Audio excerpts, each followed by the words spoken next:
LiberalViewer presents. So, welcome to the November 1st edition of LiberalViewer Sunday Live Clip Roundup. Thanks for joining me. I picked out 22 of the weekend's best clips for what should be a really good show for you tonight. As usual, my clips come mostly from the Sunday morning news analysis shows from the big five corporate outlets of ABC, NBC, CBS, CNN, and Fox News, the so-called corporate media here in the United States. And as usual, I'll also have some political comedy clips for you this week, just from HBO's Real Time with Bill Maher from last Friday, as we await the return of Saturday Night Live next week to be hosted by Donald Trump, which will probably be interesting if it actually goes through. You won't actually see much Trump at all in this week's topics, and actually you can see all 6 of the main topics I'm covering listed down in the video description, and if you're watching the recorded version of the show, you should see time indexes down there to skip to the topics that most interest you. Also, whether you're watching a live show or a recorded show, I put a link down in the video description to my clip list of the 22 clips in order that I'm using, the same list that I use to remind myself where I am, and you can try to decode my cryptic notes if you want to try to download that. It's a PDF file. As for the order of the topics this week, I'll start with the Republican side of the 2016 campaign, mostly with the fallout from this week's CNBC debate. Then I'll have several clips on the new Republican Speaker of the House, Paul Ryan, who did the full Ginsburg this week, meaning he appeared on all 5 of the Sunday morning news shows, talking about what to expect from the Republican Congress.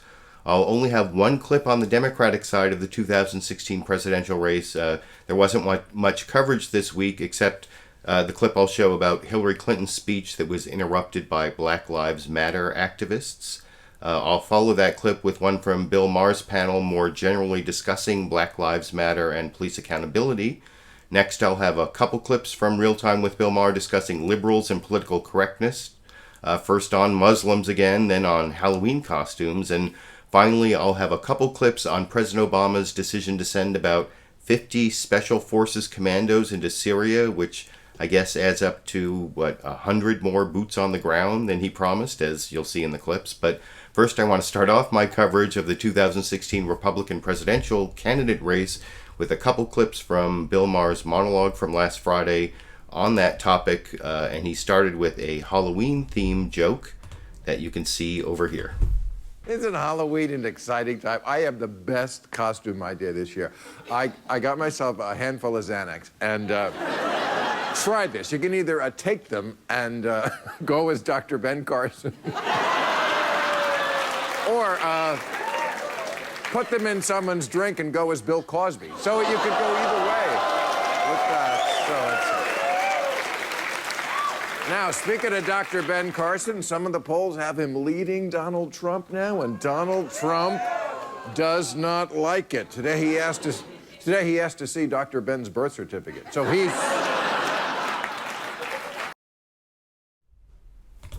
Now, that didn't happen with Donald Trump asking to see Dr. Ben Carson's birth certificate, but if you watched my roundup of the Republican CNBC debate earlier this week, you know that, in my opinion, both Dr. Ben Carson and Donald Trump didn't really help or hurt themselves much in the debate. It was actually Senator Marco Rubio who stood out more, especially in contrast to his fellow Floridian Jeb Bush, which Bill Maher also joked about after dissing all the Republican candidates a little in his monologue over here.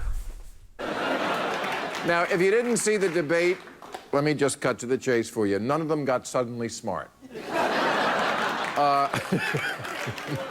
But everybody said the next day that the big winner was Marco Rubio. And, oh yes, all the billionaires now are fighting each other to get a little piece of this guy. He's like the hot new pool boy in Beverly Hills. It's true. And apparently the big loser was Jeb Bush. That's true. He did not do well. Ben Carson called him low energy. So that, I mean, but you know you did bad when the next day all the media outlets are asking you if your campaign is on life support. That's what they said. Is your campaign on life support? And Jeb said no, it's still alive and well, but that's the same thing you said about Terry Schiavo.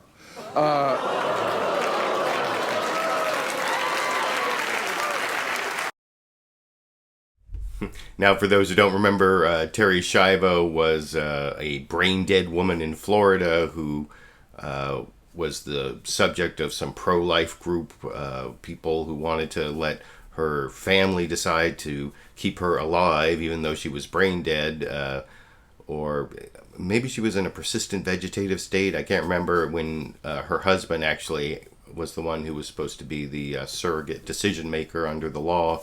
Jeb Bush intervened, and even the Republican Congress at that time intervened, for those who remember the whole situation. So that was kind of a little dig at Jeb Bush, that his campaign is kind of in the same state Terry Schiavo was back when he intervened in her case. And I'll have a Jeb Bush clip a little bit later in this topic of the Republicans. But first I want to show, now having shown the political comedy, I want to show the actual news reports on the controversy over the Republican debate. You know, the representatives of several of the candidates are meeting tonight without the Republican National Committee representatives like Reince Priebus. They're not invited. The candidates themselves are trying to come up with a strategy to respond to the controversy over the terrible CNBC debate, which I didn't think was that terrible, but I'll talk about that a little more after you watch Martha Raddatz on ABC's This Week with George Stephanopoulos, where Martha Raddatz was the guest host for George Stephanopoulos this week, introduce a report from Tom Yamas about the debate controversy and what the Republican candidates are doing here. And the critical meeting tonight, candidates still fuming about the questions and tone in that CNBC debate, plotting on their own without Republican Party officials about changes to future debates. The Republican chairman has already suspended a debate on NBC. Ben Carson is leading the charge for changes. He's our exclusive guest this morning. But first, ABC's Tom Yamas with the latest on that meeting. On the trail Saturday, Republican candidates unleashing a new round of attacks on the moderators of Wednesday's CNBC debate. The moderators were doing everything they could to ask every candidate, all right, explain to me, are you more of a ghoul or a goblin? What a train wreck. Criticizing debate hosts is nothing new. I am appalled that you would begin a presidential debate on a topic like that.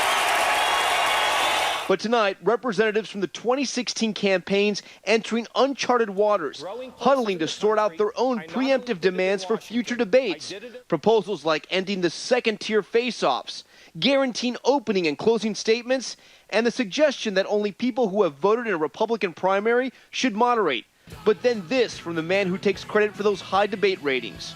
I don't want the Republicans to look weak, like we're not afraid to take questions. You know, we're afraid to take questions. In many ways, I like it because it shows you can answer any question. Meanwhile, Jeb Bush looking to move on from his widely panned debate performance, vowing Saturday in Iowa he's ready to make a comeback. I have enough humility to know that I got to get better. And he'll have his chance at the next showdown, hosted by Fox Business, still scheduled in just 9 days. For This Week, Tom Yamas, ABC News, New York. So I think that was a pretty good summary of what's going on the Republican field.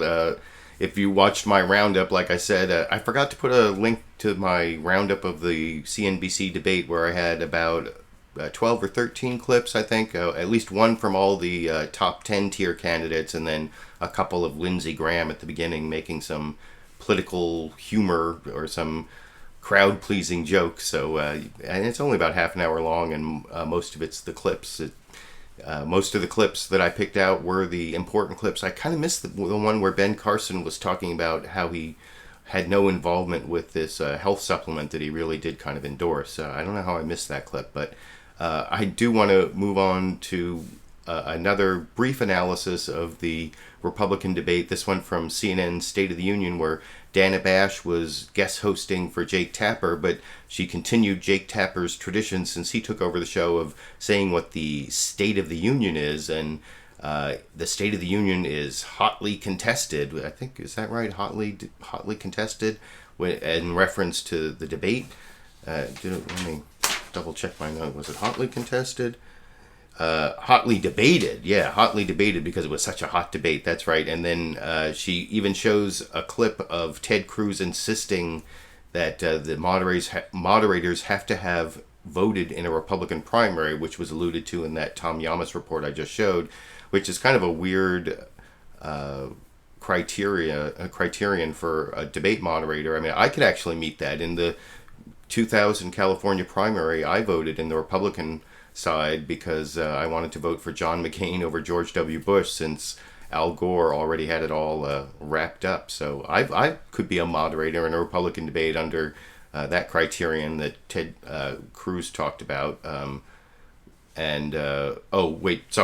The one that I'm about to show Ted Cruz talk about after Dana Bash introduces the clip as the State of the Union being hotly debated, and then actually she uses that to go to someone who I thought did fairly well in the debate, Ohio Governor John Kasich, but he still really hasn't had his moment, which may come or may not come, as I'll discuss after you watch that clip over here. Dana Bash in for Jake Tapper here in Washington, where the State of our Union is hotly debated. Wednesday's Republican debate on CNBC is like a political bomb that keeps exploding. Loud complaints by several candidates led the Republican National Committee to suspend the upcoming GOP presidential debate with NBC, the parent company of CNBC. The campaigns will get together tonight to try to coordinate their demands. Some are proposing that only Republicans should be allowed to moderate. Let me lay out a radical proposition. How about if we say from now on, if you have never voted in a Republican primary in your life, you don't get to moderate a Republican primary debate. And joining me now is one of the Republican candidates on the stage last week and will continue to be on the stage, John Kasich, the governor of Ohio. Governor, thank you so much for joining me. And let's just start with what you heard from Ted Cruz there, the whole idea that in the future only Republicans should moderate Republican debates. You know, Dana, I'm the governor of the 7th largest state in America, and I have had so many questions thrown at me over the course of my time. Of course, I was also in Washington for a number of years, where there was a lot of chaos. I'm not really focused on all this stuff. I mean, who should be? Look, here's what I do know. I know that Harry Truman couldn't get elected president with explaining the United States of America's health care plan in 30 seconds. I would prefer to do what you and I did when we were in New Hampshire together, and that's for you to ask me a lot of questions over a period of time where I could actually explain myself instead of having to go so quickly to take on complex issues in short periods of time. I hear you. But look, it's too short, but it's what you deal with. I mean, I can sit around and criticize everybody. It's just not my style on this thing. I will criticize programs and plans that I think are goofy, which I did in the last debate. Things like shipping 10 or 11 million people out of this country and some fantasy that we're going to get the Mexican government to pay for the wall, or abolishing Medicare or Medicaid, or making a voluntary program. I mean, I don't want to attack people, Governor, but I am going to attack programs that I think hurt the Republican Party, hurt the conservative movement, and don't put us in a position of where we could actually win an election and turn America around. I get all of that, and I appreciate the fact that you want to have substantive discussions, and I enjoyed our time together when we were in Ohio. And, I do kind of agree with Ohio Governor John Kasich that it would be nice to have somewhat longer answers. The whole 1 minute, even 90 seconds is a little bit quick to try to put a thought in, especially on complex subjects. I'm not sure why they make it all so short. I guess it's because people have short attention spans and they want to keep things popping back and forth. And I mean, I thought that the moderators, maybe they were a little snarky, maybe they were a little confrontational, but I kind of agree with what Donald Trump said in the previous clip. I guess another time I'm agreeing with Donald Trump 2 weeks in a row. Last week I agreed with him on what he said about super PACs.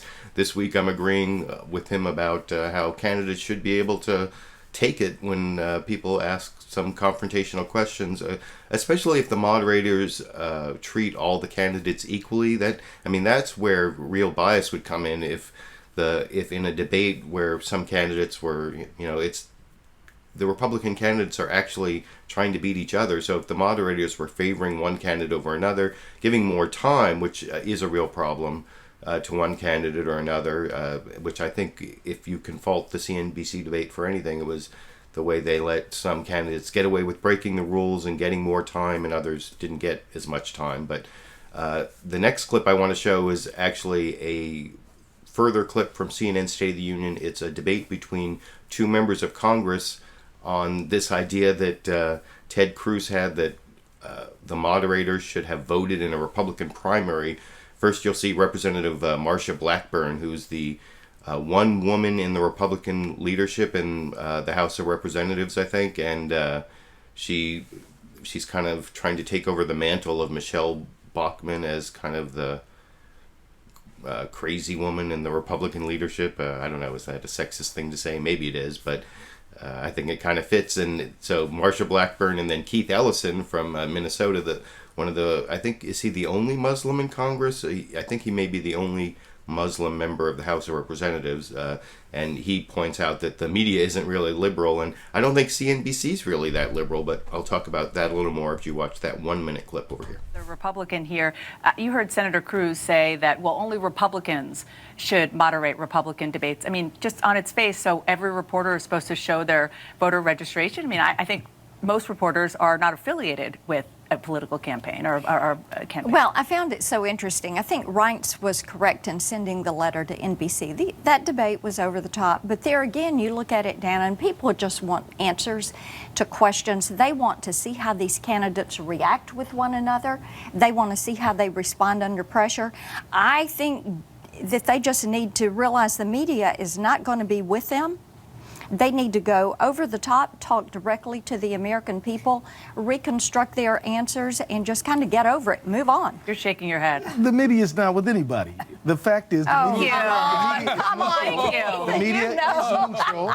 The media is neutral, and I believe that it's a conservative tactic to accuse the media of being liberal in hopes that they will overcompensate and be conservative. Oh, they've hold on. Can I this is not Fox News. Can I just say that you are a supporter? And I definitely agree more with Representative Keith Ellison at the end of that than with Representative Marsha Blackburn at the beginning. And I seem to remember that they were complaining about the moderators at the Fox News debate. Remember the whole thing with Megyn Kelly and Chris Wallace? And I mean, I thought those were tough, substantive questions mostly. I didn't complain about the moderators in the Fox News debate, and I don't think the CNBC moderators were that bad. I mean, if anything, like I said, they didn't keep control over the debate very well, I think. And I don't know, maybe the debates are a little unruly because there are just too many people on the stage at once. But I also want to show one of the front runners who was on the Sunday morning programs, Dr. Ben Carson, answering a question about what he wants to get out of the debates. This is sort of a back and forth over on ABC's This Week with George Stephanopoulos. He was interviewed by Martha Raddatz, and he has a representative at this meeting of candidate staff talking about how they're going to take control of the debate situation and stop things from happening, like this CNBC debate debacle. And but he's not really that clear. He wants opening and closing statements. He wants no gotcha questions. But it sounds like he just wants them to be, less mean or something, as I'll discuss after you watch that clip here. I want to start with that evening meeting in Washington with other campaigns about debates going forward. What do you want changed specifically? Well, we have to ask ourselves, what is the purpose of a debate? And the real purpose is to allow the voters to have an opportunity to see what's behind each of the candidates. What do they actually think about the various policies that are affecting the lives of everyday Americans? If you make that the goal, that will help you define how the debate should go. And some of the things that we've seen recently, that certainly was not the goal. So what would you like changed specifically? The number of participants, the moderators? Well, I would like to see us be able to have, a substantial opening statement, at least a minute, a substantial closing statement, at least a minute. And I would like to see tighter guidelines in terms of people when they respond to questions. Some people just pretty much ignore what the time constraints are. Others are very careful to stay within them. And I think that creates inequality. So, we need to just tighten it up a little bit and do it more like a professional type of debate. And what about the moderators? There's been a lot of criticism. What do you think the criteria should be for moderators? Well, I think that we should have moderators who are interested in disseminating the information about the candidates as opposed to, gotcha, you did this and, well, you defend yourself on that. What is very important right now, we have so many incredible problems that are facing us as a nation. We're being divided. We're fiscally irresponsible, which is creating an unstable economic foundation. We're not taking an appropriate place in the world in terms of leadership. All of these things have tremendous impact, not only on us currently, but on our children and our grandchildren. And we've got to get serious, all of us. These, as far as I'm concerned, shouldn't even be partisan issues. We've got to come up with the best solutions, and we've got to do it pretty quickly. So yeah, it's the moderator's fault that our politics are too partisan. I don't think so. Not when Donald Trump is the front runner that Ben Carson is fighting with there. Though I guess he's not really fighting that much. He's taking the more pacifist approach, or the more 11th commandment, Ronald Reagan's 11th commandment: "Thou shalt not attack other Republicans." And that's not quite true of Carly Fiorina, who I'm going to show in the next clip, although she's not attacking other Republicans here. This is also from ABC's This Week with George Stephanopoulos. Martha Raddatz called Carly Fiorina on a misstatement she made in the debate about how 92% of the jobs lost in President Obama's first term were women, and it turns out that statistic left out the last 6 months of Obama's first term, where there was a big growth in women's jobs. And of course, Carly Fiorina, she actually admits the factual error, but of course she then still attacks the media and says that what she said was true anyway, although she doesn't really have much in terms of facts to back it up, except for women in extreme poverty, which she doesn't really connect to the Obama administration, or having started with the Obama administration, which I don't think it did, as I'll discuss after you watch that clip over here. Mrs. Fiorina, I want to talk about one thing you said in the debate that's come under a good degree of criticism, something fact checkers say was cherry-picked and misleading. You said that 92% of the jobs lost during Barack Obama's first term belonged to women. The fact checkers say a big problem with the 2012 with the claim is that it was cherry-picked, the starting date for assessing it, and in fact that according to these government data, more women actually were working at the end of Obama's first term compared with the day he first took office.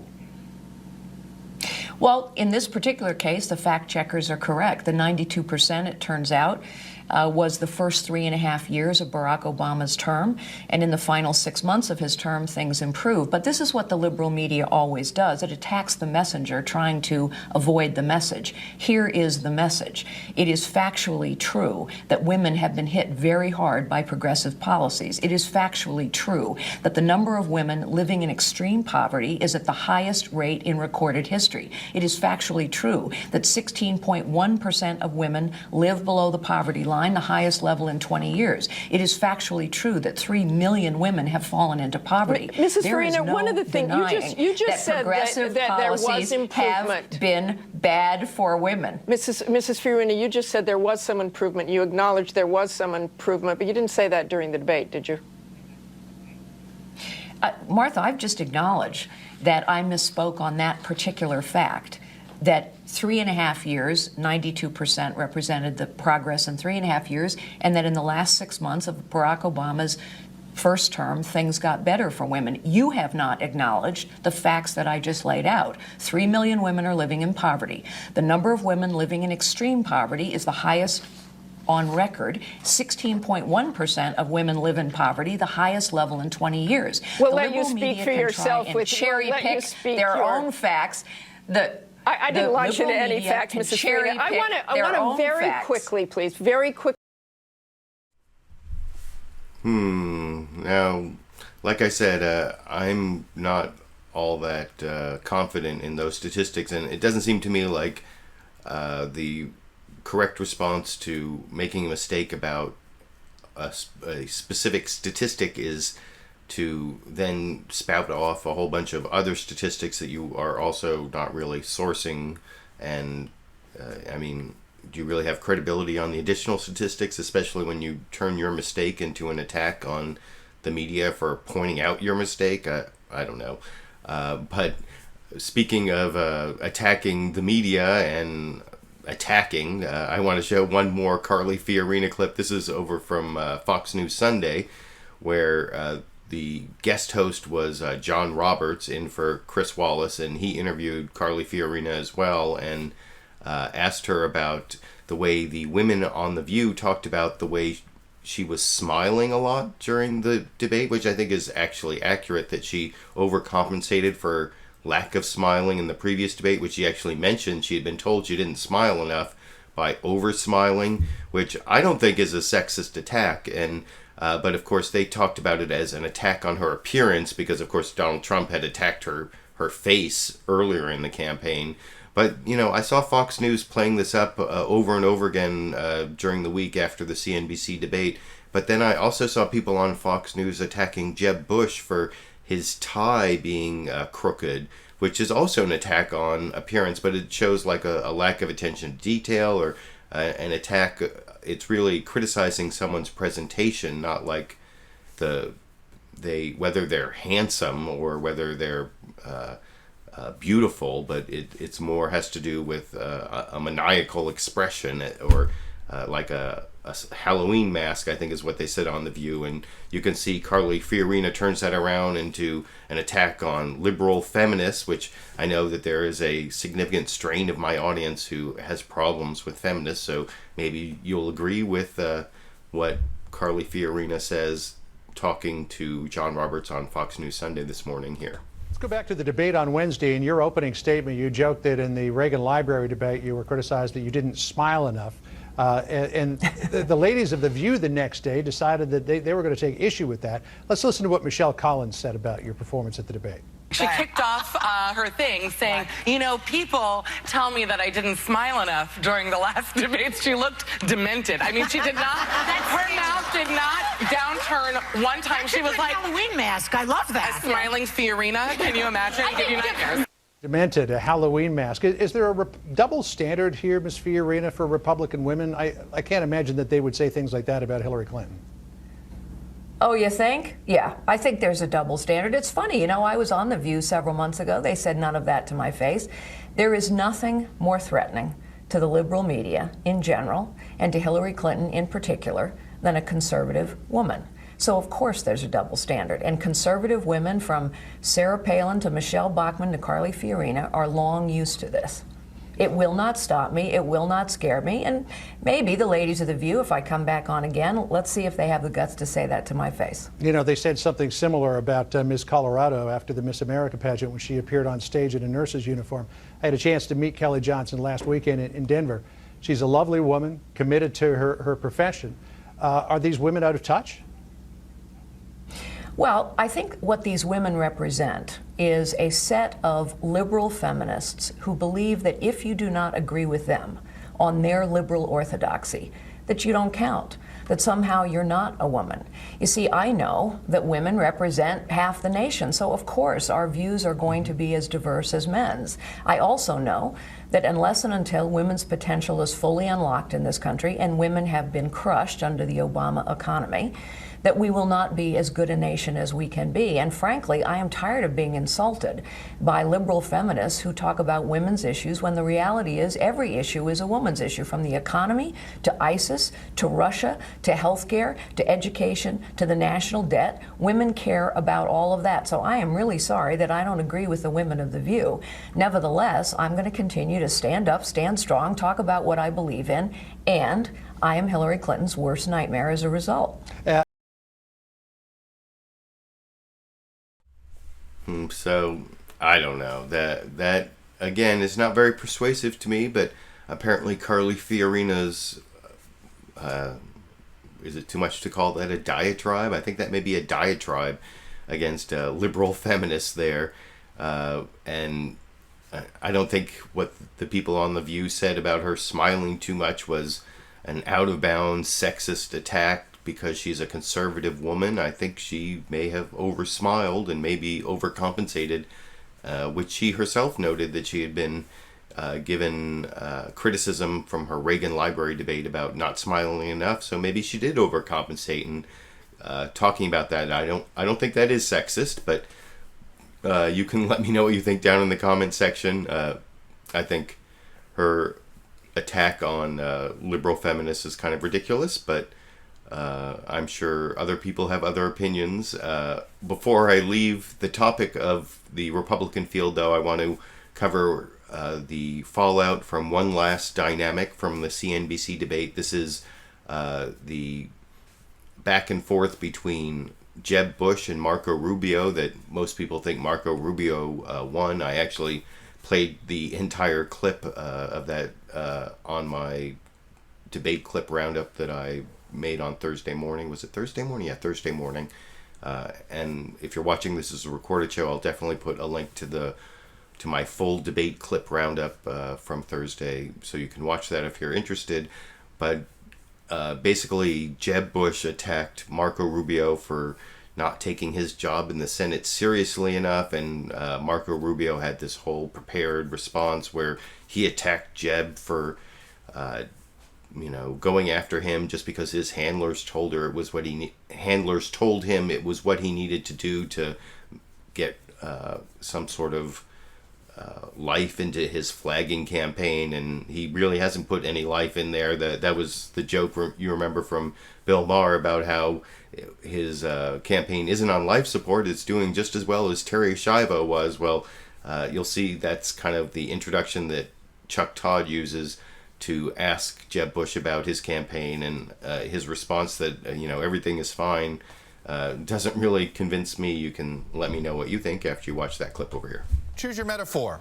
On life support, in critical condition, on its deathbed, whatever painful phrase you use, everyone agrees Jeb Bush's campaign is in trouble right now. Bush needed a good debate performance on Wednesday, and he failed spectacularly. He's rebranding his campaign with a new slogan. It's called Jeb Can Fix It. The phrase is supposed to mean that Bush can fix the country's problems.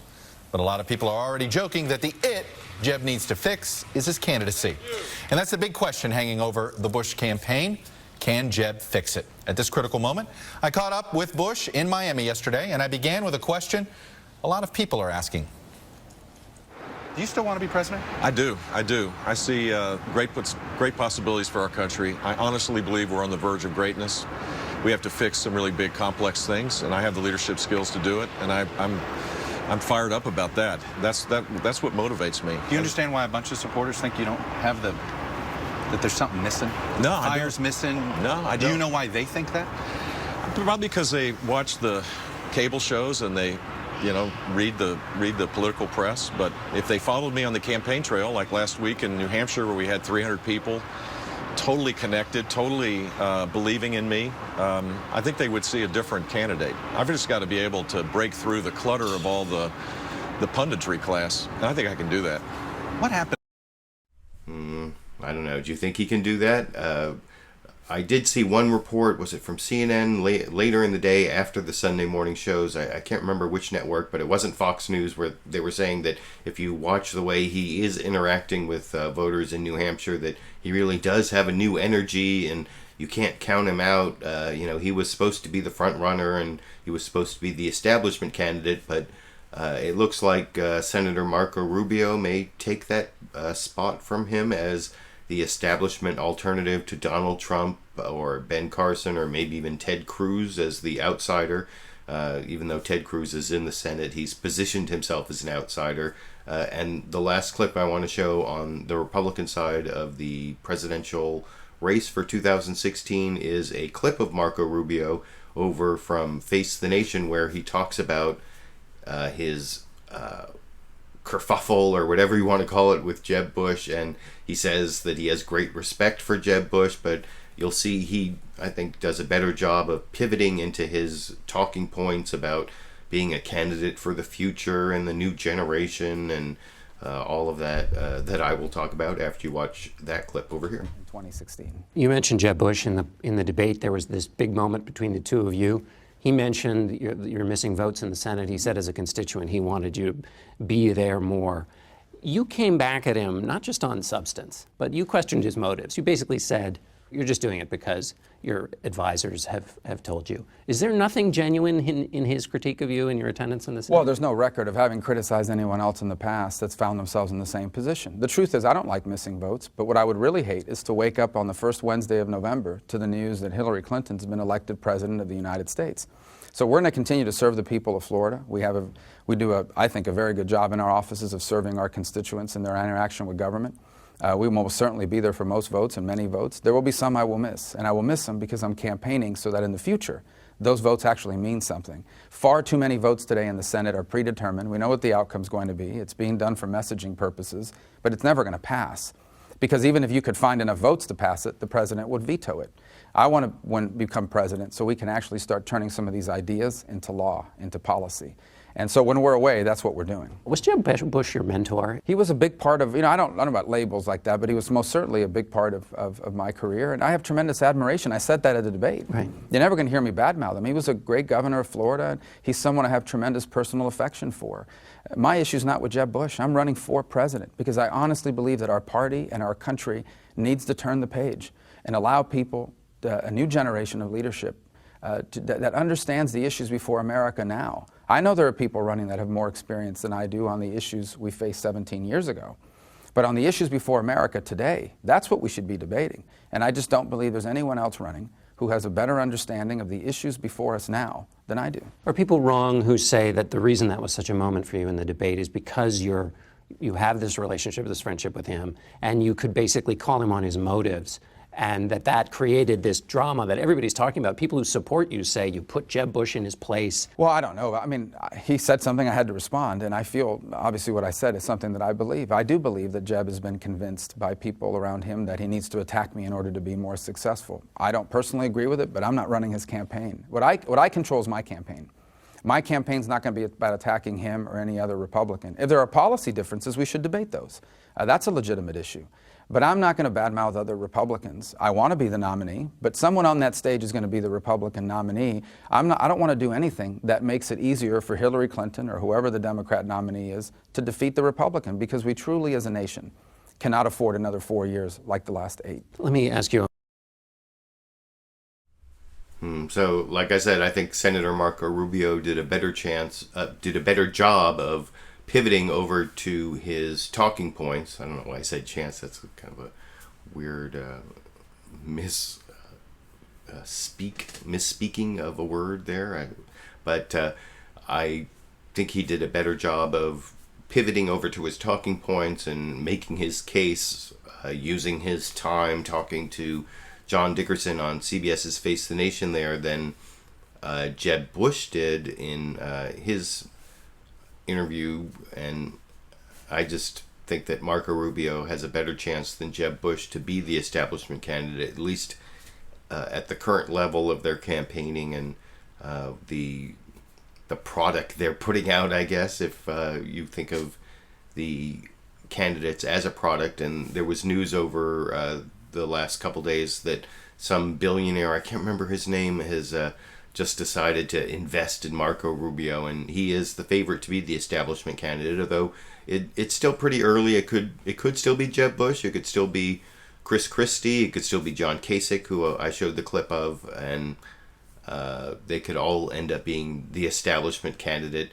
I guess it's not going to be Scott Walker. That's all we can be sure of at this point, and you can let me know what you think down in the comment section based on the clips I showed of Marco Rubio and Jeb Bush there, which has a better chance of being the establishment candidate. But so the next topic I want to move on to is the election of a new Republican Speaker of the House of Representatives. It's Paul Ryan, who ran for vice president with Mitt Romney back in the 2012 election.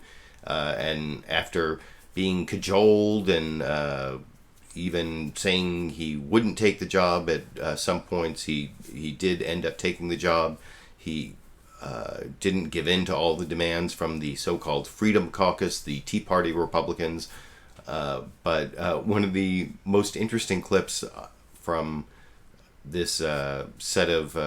I told you that Paul Ryan did the full Ginsburg, where he was on all 5 of the morning shows.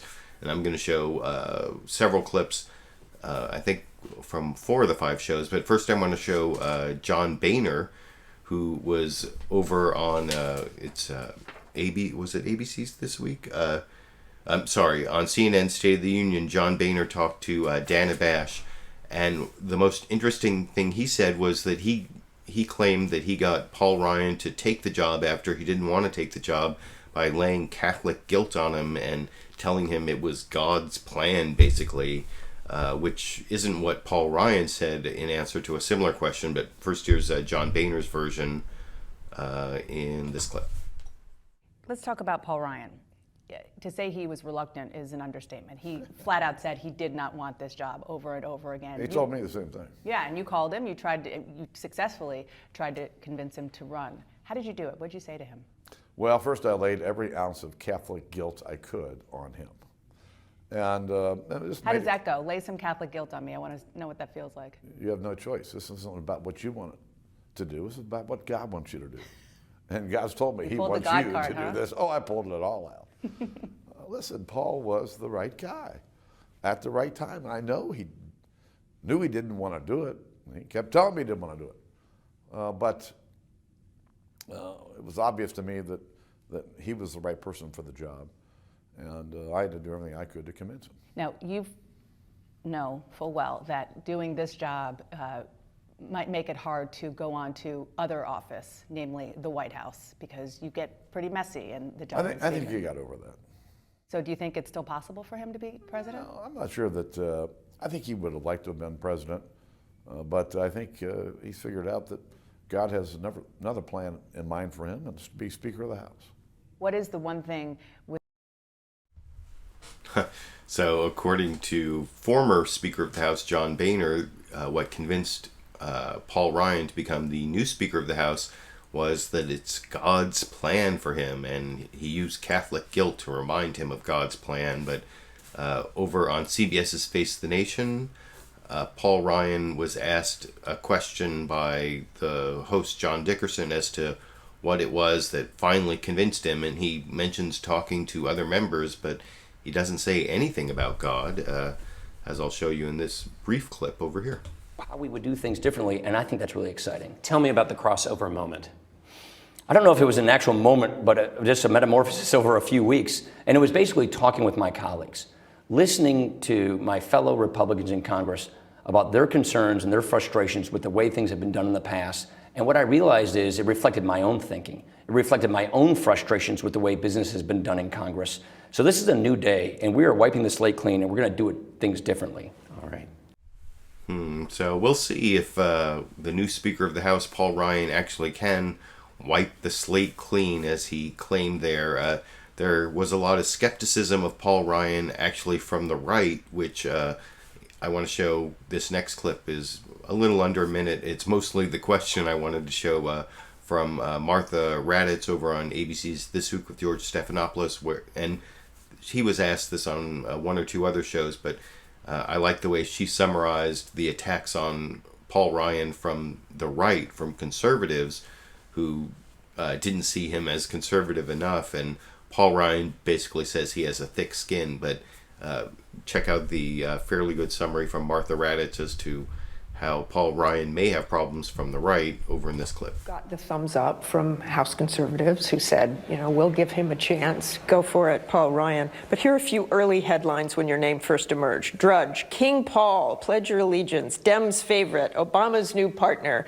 Conservative Review said Paul Ryan is the absolute worst choice for Speaker. And Breitbart said conservatives rally against mafioso-style Paul Ryan speakership demands. So how do you keep Republicans unified with that kind of opposition? I've been through so much over so many years. I have very thick skin. We have been too timid for too long around here.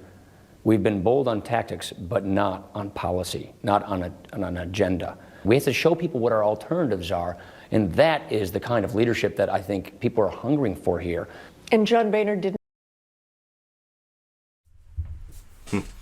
So we'll see whether Paul Ryan continues to placate the right wing of the Republican Party, but he does seem to have the agility to do it, or maybe the foresight in terms of what he has to not say when he's talking to the right wing of his party. I think based on the next two clips I want to show you, like I said, he was on all 5 shows, so there was a lot of duplication in what he said on the different shows, and I want to show how on let me make sure I get the 2 shows I'm using.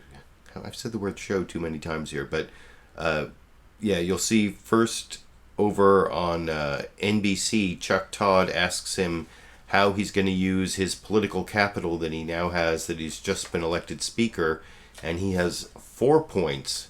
He says number 1, he's going to make sure the Congress works like the founders intended and is an open process. Number 2, and this is what you won't hear on Fox News, he's going to find common ground with Democrats.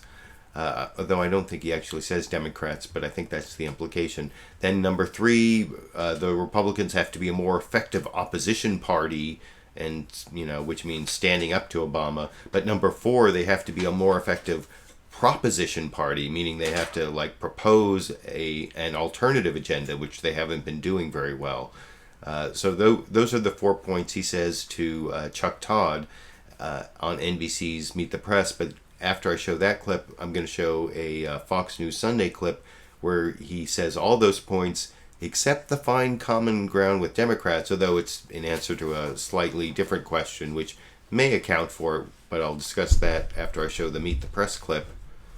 And let me make sure I play, is this clip number, yeah, clip number 14 over here. You right now have enormous political capital, from Jim Clyburn and the Democratic leadership talking about how much he enjoyed and respected working with you on Ways and Means, to plenty of people in the Freedom Caucus who are giving you a chance. You going to use this political capital? Because it goes away fast in this town. About 35 minutes, exactly. I'm told. Yeah, that's right. What are you going to do with it? Wipe the slate clean, start over, open up the process. I see basically 4 things that we need to focus on. Number 1, get the House working like it was intended to work, like the founders intended it to work. Open up the process.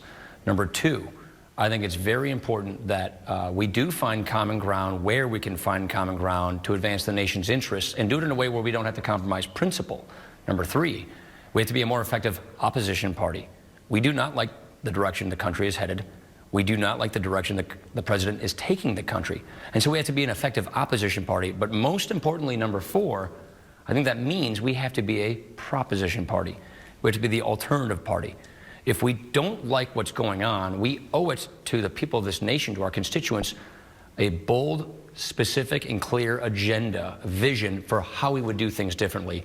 And that is what a good alternative party looks like. You're now the face of this. So is this you that has to do this? You're in the middle of a presidential campaign. I see it as a joint effort. It's an awkward time, actually. This is not because you're the face of the party. Yeah, well, sure.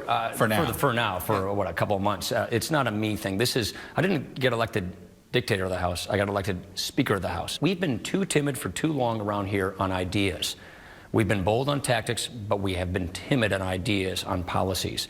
That is where we need to go. And this is what people are really yearning for here in the Republican conference. And that's what I'm excited about. Give me something.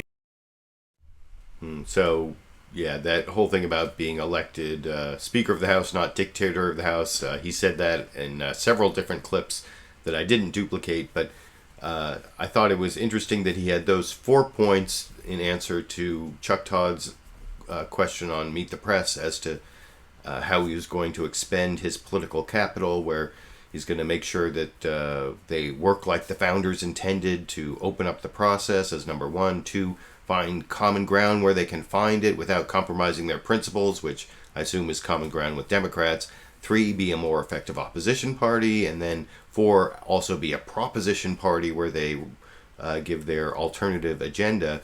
And then you'll see over on Fox News Sunday, John Roberts asked him a somewhat different question. How is he going to unify the Republican Party?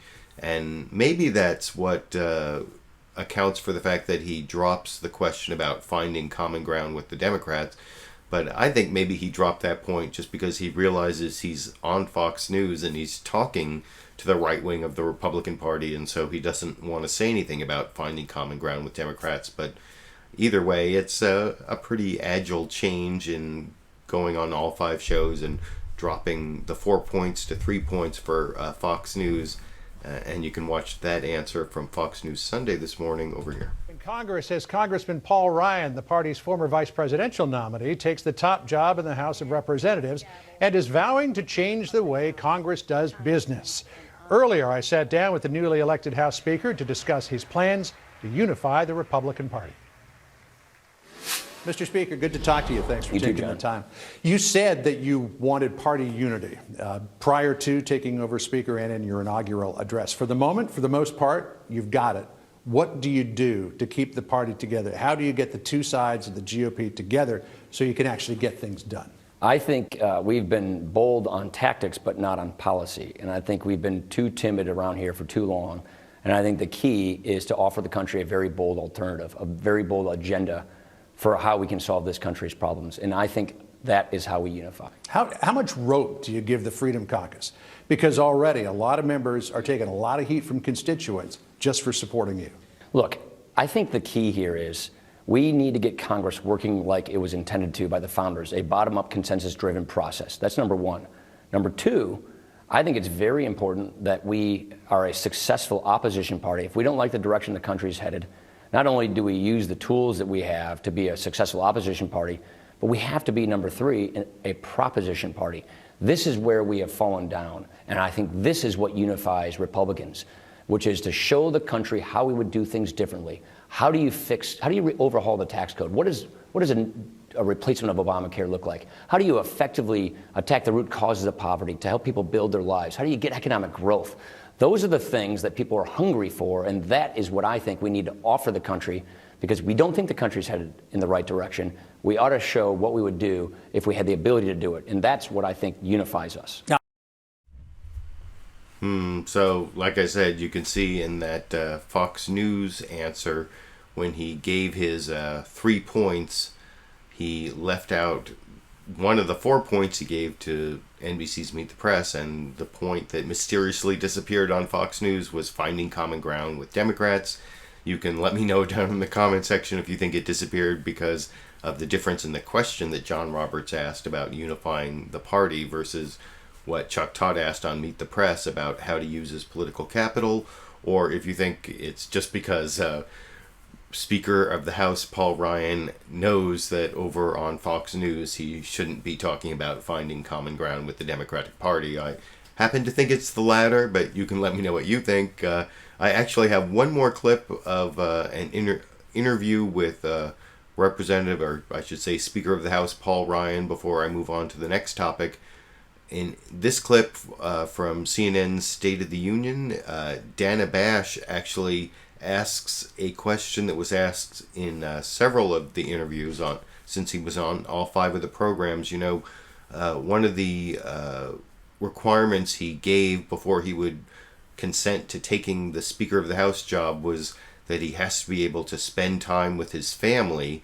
And he was, and that caused some outcry from people on the left who said, well, he's opposed family leave, paid family leave, so he wants to spend time with his family, but he won't let anyone else spend time with their families. And he answered that on several programs, saying, you know, just because I want to spend time with my family on Sundays and the weekend, which I guess is what he's saying, doesn't mean that I want the government to take money from hardworking people and give it to this new entitlement that the government creates. And I didn't choose one of those clips, but I want to show how Dana Bash asked the question to get him to talk about what he's actually in favor of, rather than talking about his hypocrisy, to get him to say that he doesn't believe in government mandates. she asks what is he in favor of, and he talks about this Republican bill from, I think, Representative Marco Rubio, which I looked up, and it's kind of bogus in terms of what it gives to people, but I'll discuss that after you watch that last clip of Speaker of the House, new Speaker of the House, Paul Ryan, over here.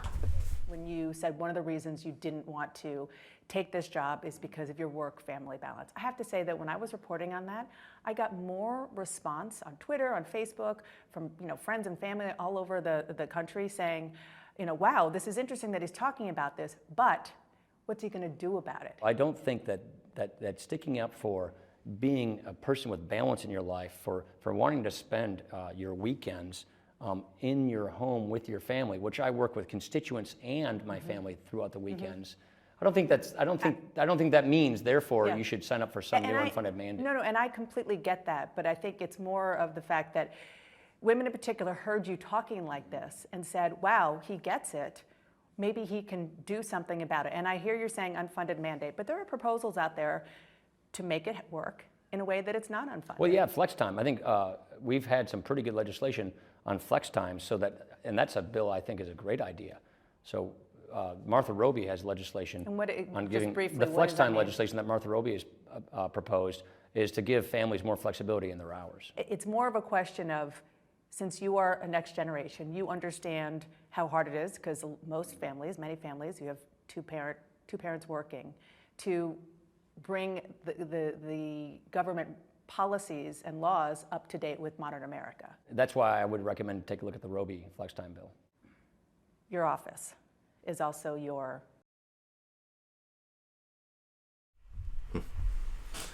Yeah, so like I said, I looked up that bill for Marco Rubio, the flex time bill, and what it gives to people is not really something that is really much of, it's not an entitlement because it's not even mandatory. It's just it's an exemption from overtime rules. The federal government says if you work more than 40 hours a week, then you're not in a certain category where you're executive, where you're being paid a yearly salary. You're being paid a yearly salary. I don't know why I had a problem saying that. But if you're an hourly employee, then you get paid time and a half if you work over 40 hours a week. Well, this Marco Rubio flex time bill says that instead of taking time and a half in money, you can take time and a half in time off. That's what the flex time is. But, and the thing is, like I said, it's not even mandatory. It's an exemption that employers can offer if they want to. So I don't think that's really helpful, and it's certainly not as good as what the Obama administration has proposed, which is mandating that employers give, 12 weeks of paid family leave. That's the latest proposal, and I think that's what the Democratic candidates, certainly Bernie Sanders and I think Hillary Clinton also both support that. So I think what the Republicans are offering in terms of being flexible for families, even though it's called flex time, it's not really that great a proposal. But now I want to move on to the one clip I have on the Democratic side of the 2016 candidate election, the two primaries that are going on. There was a lot of focus on the Republican side, but so this week I only have one clip on the Democratic side. None of the Democratic candidates, not Hillary Clinton, not Bernie Sanders, not Martin O'Malley, not even Lawrence Lessig, none of them were on any of the programs. The one clip I have is it's a brief clip of Hillary Clinton at a speech talking about criminal justice issues and even the Black Lives Matter movement, and it was interrupted by Black Lives Matter activists, and they played that clip over on CNN State of the Union, and then there was a back and forth between Representative Keith Ellison and Representative Marsha Blackburn, who I showed before, Keith Ellison being the only Muslim in the House of Representatives, and Marsha Blackburn being the only woman in the Republican leadership who is kind of the heir to Michelle Bachmann as the crazy lady in the Republican leadership. I apologize if that's sexist in any way, but I think it fits, as I said earlier, and I also believe that Keith Ellison has a better argument than Marsha Blackburn when talking about the Black Lives Matter movement. And there's even an uncredited comment at the end from Neera Tanden from a think tank. She's more of a pundit, so that's why I normally wouldn't show that, but she kind of sums it up, as I'll discuss after you watch that clip over here.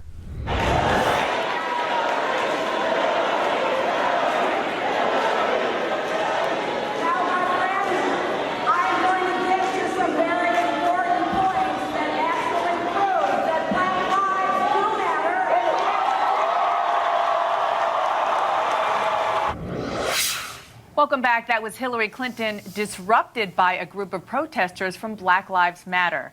Joining me now again is our panel, and I want to start with you, Congressman. You know, the Black Lives Matter movement has gained such potency in the Democratic primary process. Their conversations with Bernie Sanders really do seem, the guy that you've endorsed, really do seem to have made a difference in his policies. What do you think about their tactics like this, doing what they did? You know, when some white pastors wrote Martin Luther King when he was in the Birmingham jail and said, we like your goals, but we don't like your tactics, he wrote back to them a document that's known as the Letter from Birmingham Jail, in which he said to them, you know, of course you don't like my tactics. Of course it would be nice if this was so pristine and all comfortable, but change happens in a disruptive way. You know, I talked to these young people last night on the telephone. One of them is from Minneapolis. Her name is Sharanti.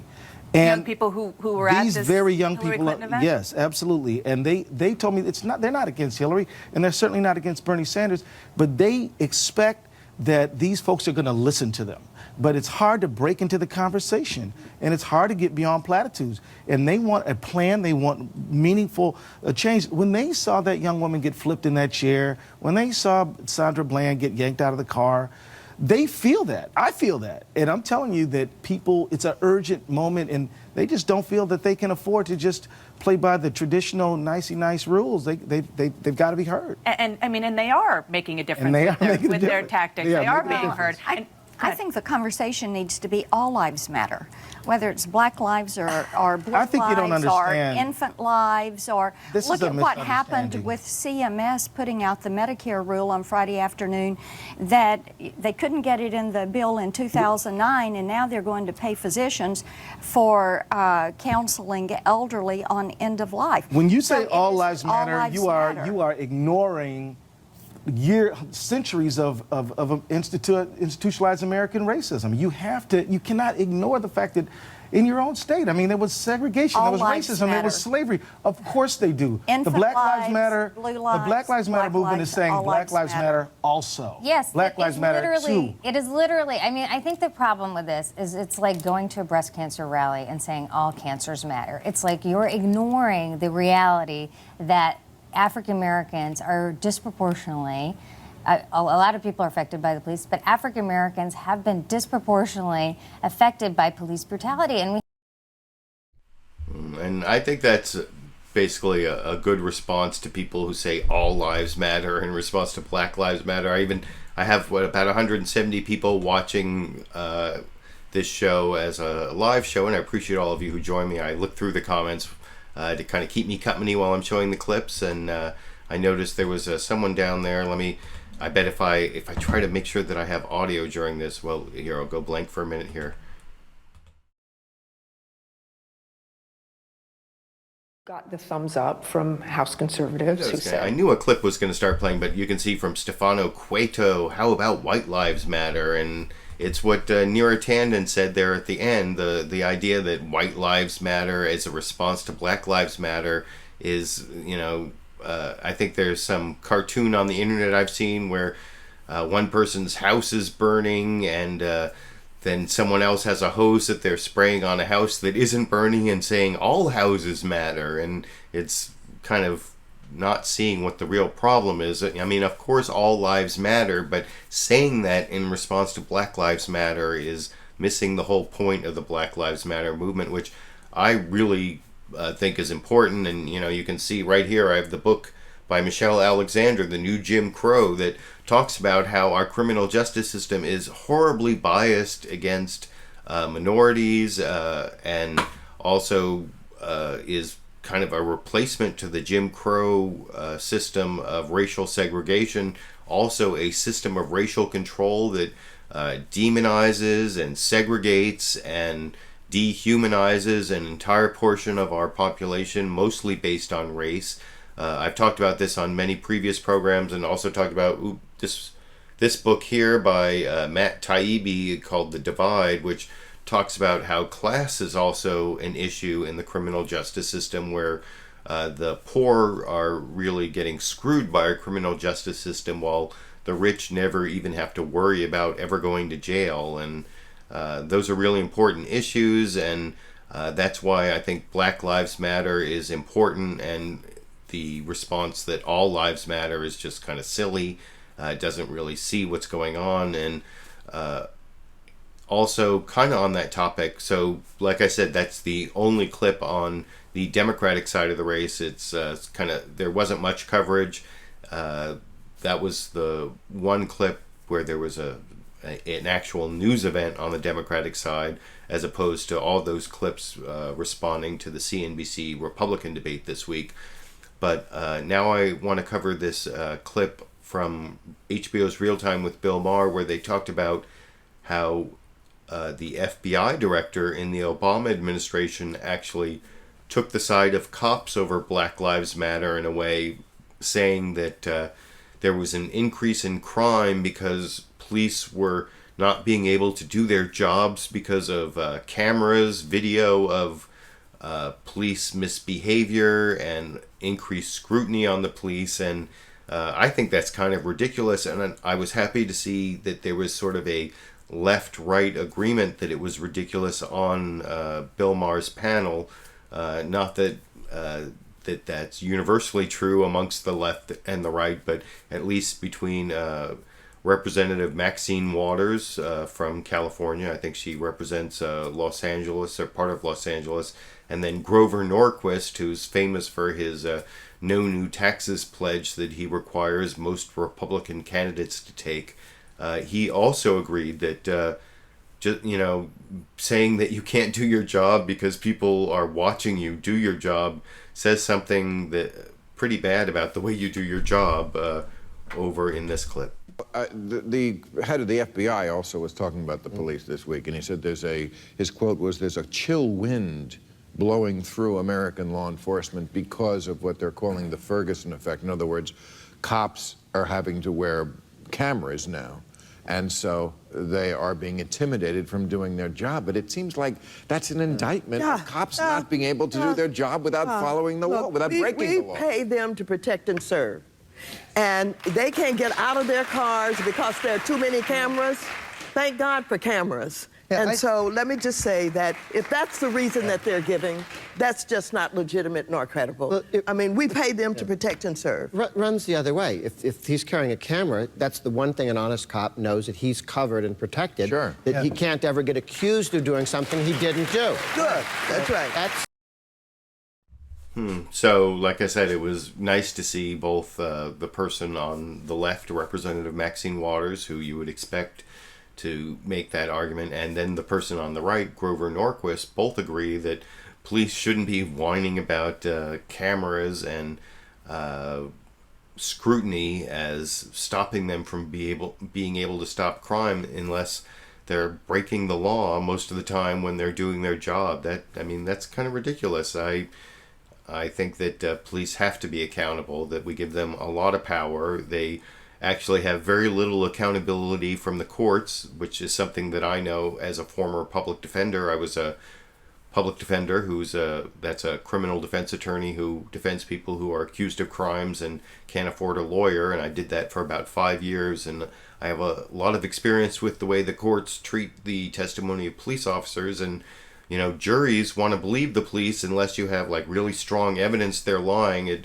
it kind of like too much rocks their world to consider the fact that police are dishonest, unless you get like a really urban jury, I guess. It depends on your jury pool, but where I practiced, I actually had fairly Republican, white, suburban, and even rural juries. So it was my experience that it was very difficult to challenge the police and what they said, even though they were often dishonest, and judges were most often previous or prior prosecutors. So there's very little accountability for the police in the court system.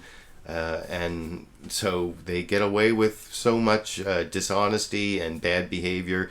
Not that most or even plurality, well, I don't know where you get the plurality, but most police, I'd say, don't misbehave in the way that the Black Lives Matter movement is trying to stop, although I think they do cover up for the bad cops. But anyway, like I said, I recommend this book, The New Jim Crow, and this book by Matt Taibbi, The Divide, if you're interested in the inequities in the criminal justice system. And if you read both those books, I think you'll see why even Grover Norquist agrees with Maxine Waters in that last clip.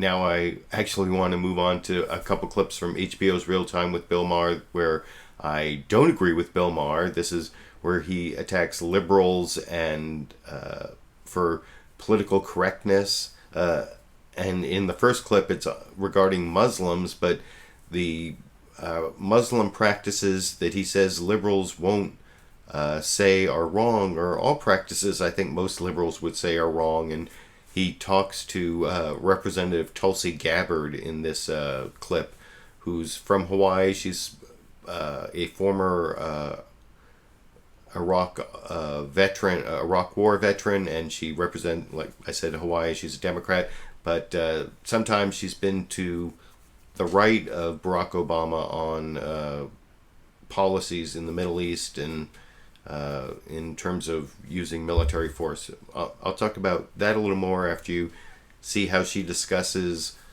liberal attitudes about Islam and her experience with Islam in Iraq over in this clip. No, I don't know why we can't call out this stuff for what it is. In Canada, they have a new government there. Yeah. Justin Trudeau is the leader. He got in a bit of a controversy. There's a citizenship guide in Canada, and it used the word barbaric. It said, Canada's openness and generosity do not extend to barbaric practices that tolerate spousal abuse, honor killings, which means, if you're a woman in that culture and you get raped, they kill you. Yeah. Female genital mutilation, forced marriage. These are barbaric. They are. Why can't we use the word barbaric? The Prime Minister of Sweden said a few months ago, she called it medieval, these kind of practices. It's not even medieval. Yeah. Medieval looks good. Looks like Weimar Germany compared to this shit. Yeah. So what do we do to get liberals back on the page? Because, they get upset if you use the wrong pronoun about a transgender person. Yeah. It's this philosophy that gets in the way of us being able to accomplish our mission and defeat those who are threatening us. And it goes to the bigger issue. It goes to the problem of really not recognizing, hey, there actually are things that are right and wrong, and these honor killings and these other things, they are clearly and absolutely wrong. They start with this premise in their head that all religions are alike, all cultures are alike, it's a religion of peace, everything is pretty much equal, don't judge, but they don't really have knowledge of it. I mean, you've been to Iraq. What would an American woman who was living in Iraq, which is probably typical of the Muslim world, better than some, worse than others, how would her life change? I'll tell you one of my own experiences. When I was deployed on my second deployment to Kuwait, one of my jobs was to go and help train the Kuwaiti Army in counterterrorism. I'm a military police officer in the Army National Guard. And I'll never forget the first day I got there. First of all, no women are allowed on their military bases, period. So when I showed up in my uniform, my hair all tied up, the guard at the gate was kind of looking puzzled. But as I went in and met these men who we would be training over the next several months, at least half of them would not even acknowledge my presence. I was completely invisible to them. And that being kind of the opening to saying, okay, well, we're going to have to find a way to work together and get through this. The interesting thing was, though, I focused on the work that we had.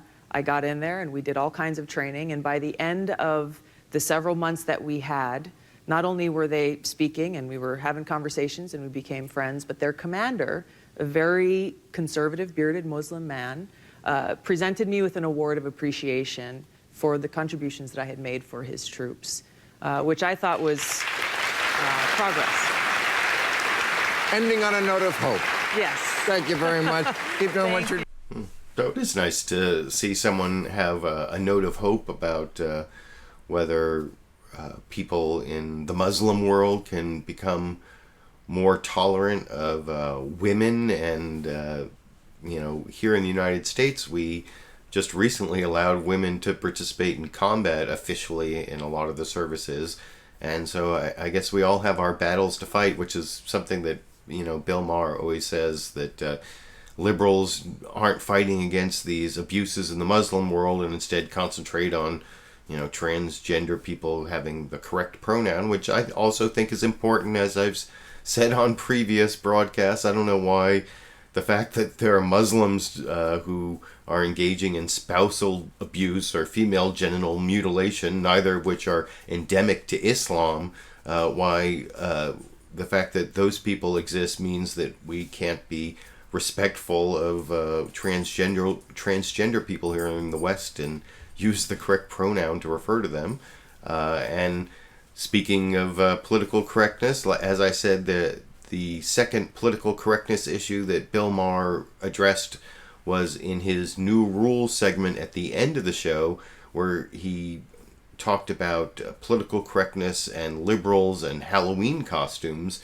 And some of the Halloween costumes that liberals were upset about, I didn't quite get, like the sexy nurse costume. I don't see how that's objectionable. But other ones were reinforcement of negative stereotypes that I can see why people might criticize those, not ban them, not even take away people's fun, but in the context of doing cultural evaluations of what's going on with Halloween costumes, there are some that do reinforce negative stereotypes. And in Bill Maher's New Rules, he even came out in favor of allowing blackface costumes. And I don't know, I think everyone has a line where they find a costume that is just too offensive for them. And anyway, I'll discuss that a little more after you watch Bill Maher's New Rule on Halloween costumes, at least the segment I picked out for you tonight over here. Another one that do-gooders really hate is hobo, which they think offends the homeless. But a hobo isn't a homeless person. He's a classic character of American folklore, a loafer who survives by doing as little as possible. I believe the modern term for it is snowboarder.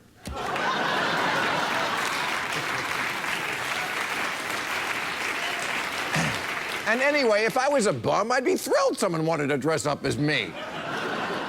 They have bigger problems. When your life is begging strangers for food, every day is Halloween. You can get outraged over any costume if you try hard enough. Dorothy from The Wizard of Oz may seem innocent, but isn't it insensitive to people who get caught in twisters?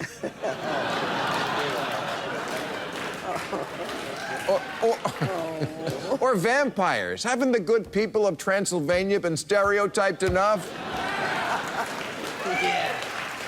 Remember, BlackLivesMatter.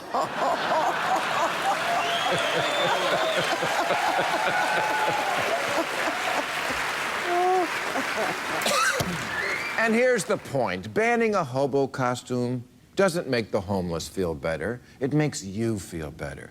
This is the lazy liberalism in which scolding has become a substitute for actually doing something. And here's the thing. Reasonable people see self-righteous liberal busybodies trying to leech the fun out of everything, and they say, fuck, I'm going to vote Republican because I just can't stand being on the same team as these humorless jack-offs. No, I don't think you have to be humorless in order to engage in the kind of criticism that Bill Maher is criticizing. I mean, I've been a big fan of Bill Maher for a long time. I have seen his stand-up routines before he even had any TV shows. I saw a live recording of his Politically Incorrect show when he was on ABC. I even continued to see his stand-up routines as earlier this year. I got like second row tickets to see him in Oakland on my birthday in March, or my birthday weekend. So I find a lot of what he says funny. I thought that BlackLivesMatter line was really funny in that last segment I showed. But you can laugh at something and then later you can decide, you can have a skeptical, critical eye on what was the basis of the humor and whether it involved negative stereotypes, and you can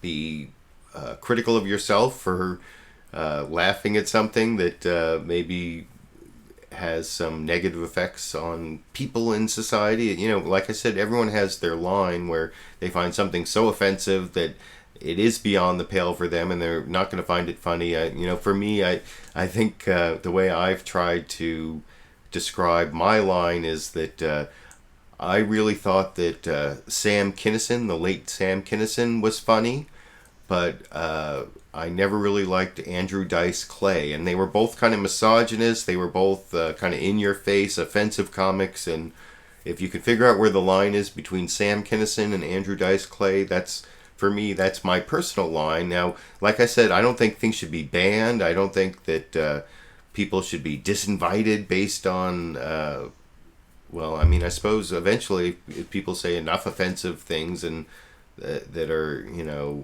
really demeaning to people, then you wouldn't want to invite them to speak for your group. That's also a kind of free speech where you decide who you want to invite to be your guest speakers, I suppose. And I went into that to some great extent previously. I don't really want to go into that much more, but I did want to kind of give a counterpoint to what Bill Maher was saying there in terms of the Halloween costumes and also in terms of the Muslims and his discussion with Tulsi Gabbard. But speaking of Muslims, so the last topic I want to show a couple clips on tonight is the ongoing war against ISIS and ISIL, or whatever you want to call it, in Iraq and Syria. As part of that fight, President Obama announced this week that he's going to send 50 Special Forces commandos into Syria, even though he promised several times over the last few years there would be no American boots on the ground in Syria. And I guess 50 Special Forces commandos, if you do the math, that's 100 boots on the ground, right?